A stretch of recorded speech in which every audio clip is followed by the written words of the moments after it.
Now with 7.6, we are going to learn how to solve exponential and logarithmic functions. Okay, let's look at the key concept right here. What is exponential equations? They are equations that involve the variables being expressed in terms of x or y. Okay, all right, look at this key concept. If b bigger than 0 and b cannot be 1, we not let b equal 1. Okay, then a base b to the exponent of x equal, if this is given, if b to the x equals b to the y, then what is your conclusion about x and y? Look, two base equal, therefore the two exponents must be equal. That is a very, very common sense in mathematics. For example, if 5 to the x equals 5 to the y, what is your conclusion on x and y, the exponent? Yep, x equals y. Now, application. Look, if 5 to the 4 equals 5 to the x, what must be x right here? That's right, x must be 4. There we go. And sometimes you have more than one solutions. The idea in this concept right here that you always check for your answers by plugging in, okay? All right, let's look at another advanced level of such property. If you have 4 to the x equal right now 1/2 of the exponent x minus 3. There we go. Now, you have something that is more advanced. For some reason, you work out an equation, you got this right here. Ask yourself, oh, this is 4 to the x equals that right there. So, the question is, what must be x so that both sides will be equivalent as a given information right there? So, you just solve for this. The best way to solve for this is to convert the base of both expressions from both sides to the same base. The potential over here is, 4, this cannot be 4, so 2 is good because 1/2 can be rewritten as 2 to the negative 1, and 4 can be 2 to the 2. So I'm rewriting 4 as 2 to the 2. There we go, that's 4, and x right here. And 1/2, that's a key thing, convert them back to the same base. And 1/2 can be 1 to the negative 1. There we go, that's what 1/2 is. X minus 3. Got it? We're almost there. We're almost there. Now, put them all in the same base. We have learned. So this is exponent of exponent, that is 2. That's 2x right there. Got it? And then x on x, you got 2. And then negative times x minus 3. There we go. You see it, guys? There we go. Okay, so now you are almost home. So 2 to the 2x equals 2 to this, meaning the two exponents now, they have same value because they got the same base. So now all you do is just solving for 2x equals negative x minus 3. See, makes sense right there? Now let's solve for this 2x distributive. This in, you got negative x plus 3. And then bring x over here, you got 3x equals 3. Ha! X is 1. Ladies and gentlemen, plug it in. 1 right here. Just checking, okay? You check right now. You plug here, you got 4 to the 1, which is 4. Okay, 4 to the 1, which is 4. Over here, you have 1, 2, and then look, 1 minus 3, you got what? 1 minus 3, you got negative 2. And negative 2, that is 1/2. Negative 2, you bring negative up, you got 2 squared. So 4 equals 2 squared, which is 4. Correct. Okay, you got that? All right, let's move into the next example with me. Now we can solve the equation by taking a logarithm, noticing that, look, in a given equation, if both sides already, equal, then whatever you do from one side, you can do for the other side. You have not changed whatsoever. What you can do right now for both sides, you can square them, you can log both them, and you can cube root them. You can do whatever in the same thing for both sides. Look at this. You got right now 4 to the x equals 11. There we go. And for some reason you want to solve for x. Good luck to that if you don't have logarithms. So noticing right now that, oh, I know my property, Mr. Dang. If I take log base 4, take log base 4 both sides, then I can solve for x because the purpose right now is to solve for x. So I'm going to take log with base 4 both sides. Got it? That's what I'm gonna do. Why do I pick log base 4? Because I have a 4 over here. Remember this powerful property b of x. What is that? And that is x right there, guys. That is the guy. Okay, so you just understand a very important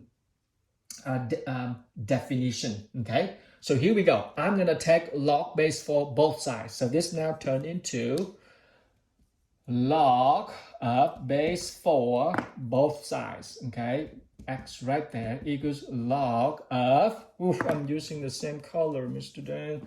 Sorry guys, here you go. Log of base 4 to 11. There we go. Got it? So what does this turn into? That is my x right there, because log of base of that is simply 1. Technically, that's 1. Look right here. Log of 4. Technically, this is 1 right there. You see it? Okay. So that is just whatever that is right there. That's equals, that is 1. So that's technically log of base of the same value for base that give you 1. And that's why x times 1 is x. Now, you got the answer right now is log base for 11. That's your answer right there. And then if you want to say, I want to figure this one out, Mr. Dan, and let's say that you don't have the calculator with log base 4, I want to do it in my simple, easy way. I can rewrite this. This can be written as, look, x equals that. Look, how about common log? 10 over 4. There we go. I expand this 11 4 into log with base 10. And now calculator can help. Log 10, base 10. Oh, this is 11. Sorry, guys. That's 11. Okay. 11 over. There we go. And then now calculator can help our log of base 10. 11, log of base 10, 4. And then punch in. You have a calculator give you. There we go. 1.73. Got it? All right. Now we are moving into something which is very cool to do, and that is the law of Newton's of a cooling object. I don't know if this has happened to your family when you drive a vehicle in a long distance and it's overheat and it breaks down in the middle of the road, and you have to wait until the engine gets cooler. Newton's law says that the temperature, the time to wait, okay? The time to wait for a heated object to cool down is what? It is proportional to the temperature of that object minus the room or the environment temperature, okay?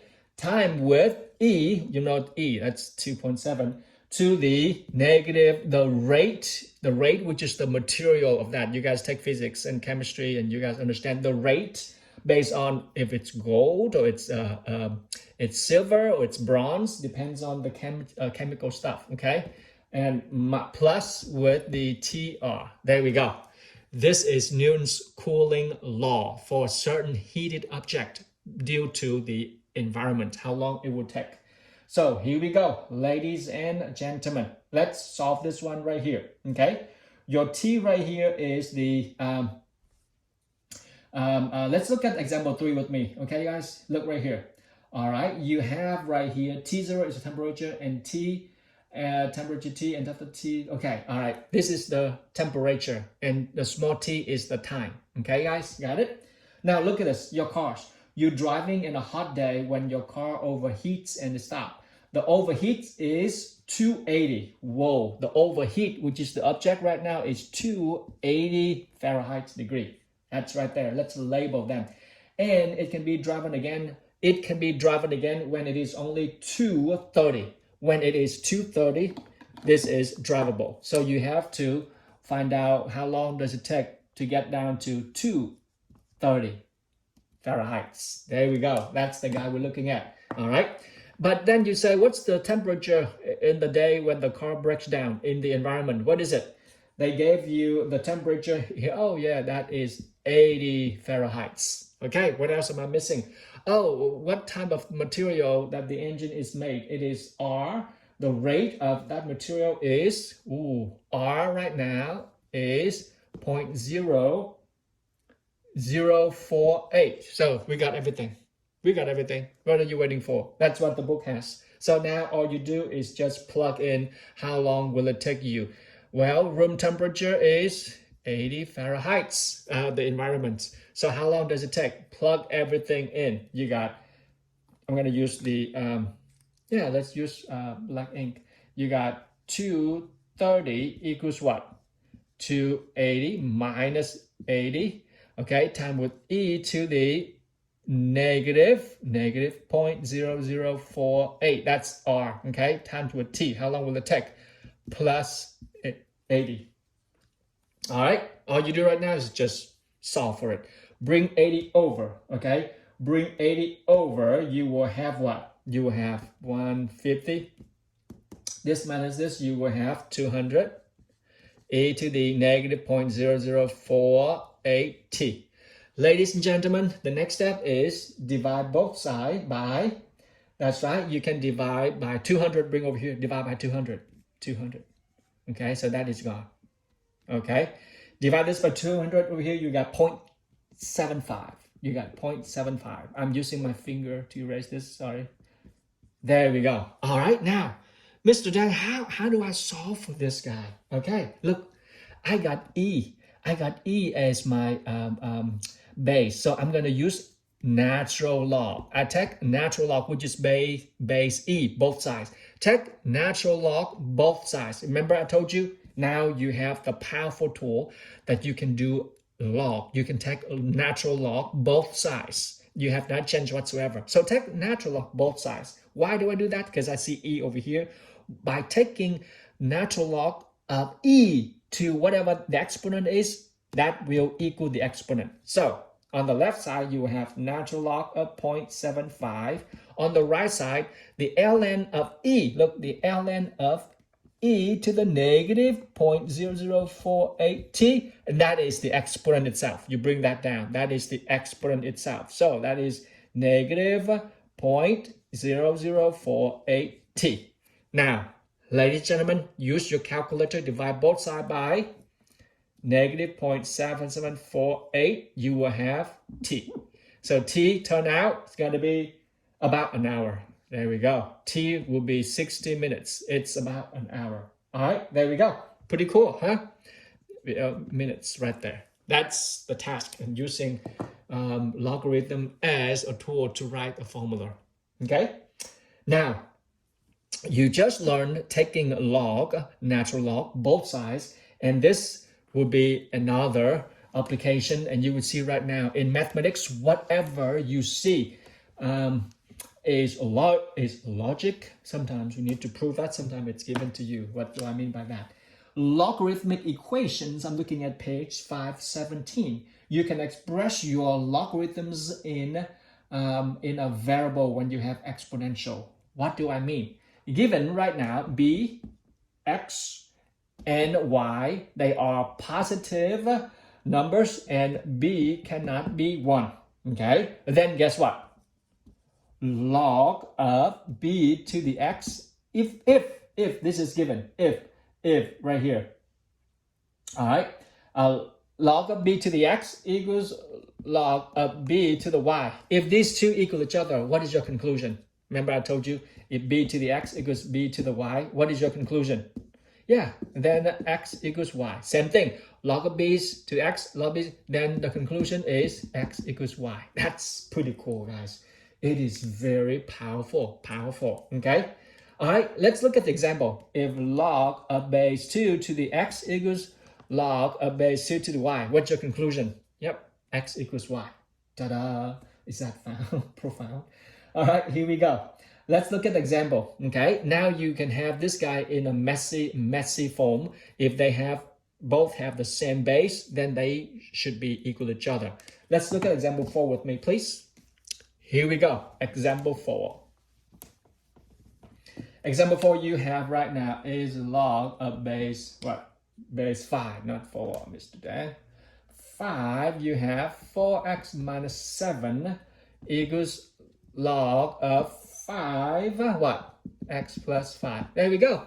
Well, if they both have log of base 5 and base 5 right here, then these two must be equal to each other. Then all you do is just what? Solve for what must be the value for x to have these two equal to each other. Guys, you're the expert for this. You got 3x equals 12. Therefore, x equals 4. Bingo. That's it. Check. Plug it in. 4 times 4, 16 minus 7 is, that's right, and that is 9. And then 4 plus 5 is 9. The problem is done. Now, let's go to another form, and you can do exponential form, okay? Again, this concept, this section 7.6 right now is similar to what you've been doing. You square root both sides, you subtract a number both sides, you add a number both sides, or you can take a log, natural log, you take e both sides, whatever you do for same thing for both balanced equation, you have not changed whatsoever. But by doing that, you would solve for the mystery. 4 right here, that is 5x minus 1 equals, this is 3. There we go. This is example 5. You have log of base 4, 5x minus 1 equals 3. Well, what must be x? Good luck to that. But hey, this one already in the form of log, so I cannot do log again, but I do exponential. What do you mean? If the base is 4, I'm going to do this. Look, I'm going to do this. If the base is 4, I'm going to raise 4 to that, both sides. Ha! You see that? Remember I told you?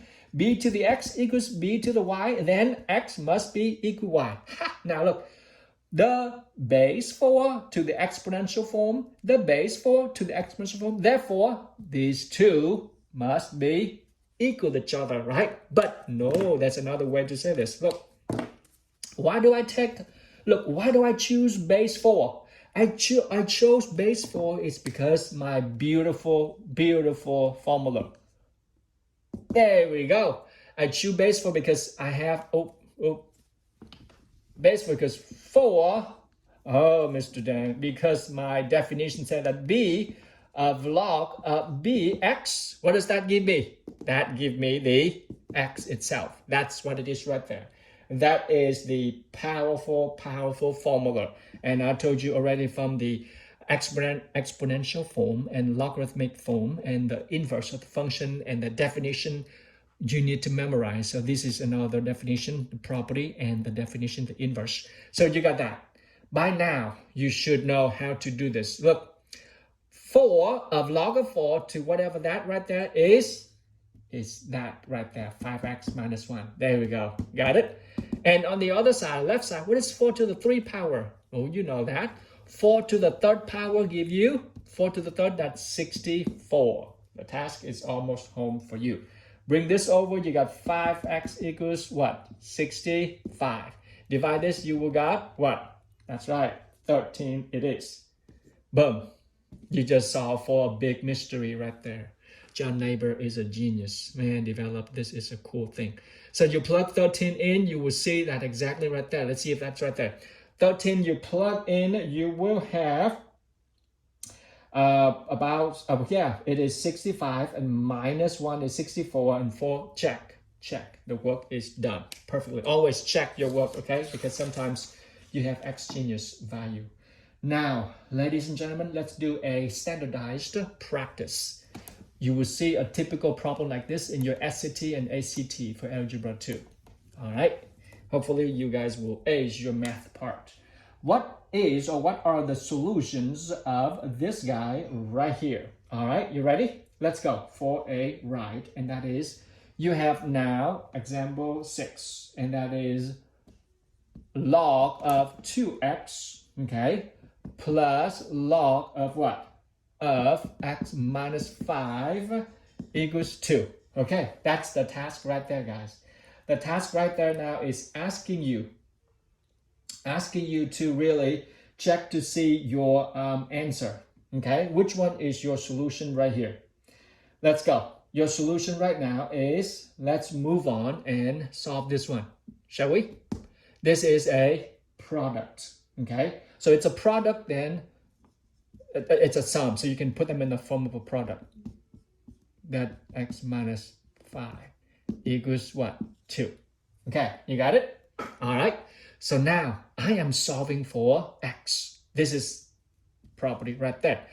I need to solve for x. I need to get rid of log. And the best way to get rid of log is, look, noticing the right side is just a constant. So I'm going to raise. What is the common base right here, guys? There's no base. What's the hidden number for base? That's right, it's 10. So I'm going to take 10 both sides, exponent 10 to that. Got it? By doing that, this now, the whole thing now, the value log of base, look, 10 to the log of base 10 to whatever that is, turn into that exactly itself. So this left side is 2x times x minus 5. There we go. 10 to the 2, which is 10 squared, is 100. Now you solve the quadratic formula. Make sense? If you want to make things easy, you can really divide both sides by 2. Okay, so you got x minus 5 equals 50. All right, now let's do distributive in. Okay, you can see right here, x squared minus 5x, and bring this one over, you got 50 equals 0. And then you do the factoring. Okay, you do the factoring, you will see this is as x minus 10 and x what? Plus 5. There we go. You have two values, x equals 10 and x equals what? Negative 5. So which one is the correct one, Mr. Dan? Well, plug in. Let's first of all, let's do with this one, let's pick x equals 10 first, because you know these form very tricky. Careful. Plug it in, you will have right now as what? X is 10, you plug in, you got log of 20 plus log of what? Yeah, 5. There we go. 20 and you got log of 5. Does that give you 2? Look right here. So you have right here is that is the product of this right now. You will have the product of, guys, this right here, that is log of 20 times 5 is 100. There we go. And does that give you 2? Indeed. Look, 100 can be written as 10 to the square. And then the base already 10. So you see that that's exactly 2 equals 2 right there. Boom, that worked right there. What about x equals negative 5? Plug in, you got problem. If you plug in, you got, oh, wow. Look, if I use as x equals negative 5, I got log of negative 10. Now, log cannot be a log of a negative value. Therefore, this one is not the answer. All right, so the answer right here is C. X is 10. All right, okay. Okay, that is a very big problem, a good problem to solve, and it requires your properties. You have to be fluent in your property. One more problem and we conclude 7.6, okay? Here we go, 7.6. One more problem, and that is just a small potato right here. You have the magnitude of certain telescope. It is expressed in this logarithmic function of d. D right here. D stands for the diameter in your telescope to look up into the star to see certain planets up there in the space. So, you know, this is telescope information. Application right here. So what if right now they gave you M stand for right here is in your formula. I will go fast so that you can rewrite, okay? M is the magnitude of the dimmest star, and they gave you right now, and that is, suppose right now, let's see, telescope objective is a telescope can review stars with the magnitude 12, okay? 12. So they give you M is 12, okay? Then what must be D? That's it. If M is 12, what must be D? Well, plug in right here. 5 log of base 10D plus 2. Then you bring 2 over, you got 10 equals 5 log D. Well, how do then divide both sides by 5? Then you got what? 2. Okay? All right, then you almost home right there. Almost home right there. So how to solve for D? Take 10, because this is a common base 10. So I'm going to take 10 both sides. There we go. By doing that, this now just turned into D because I'm solving for D. Got it? D. That's Mr. Dan. D. All right, so this over here, you got 100. Guys, the task is right there. D is the measure in millimeters. And the task is done for 7.6. I will post homework for you. See you guys next video.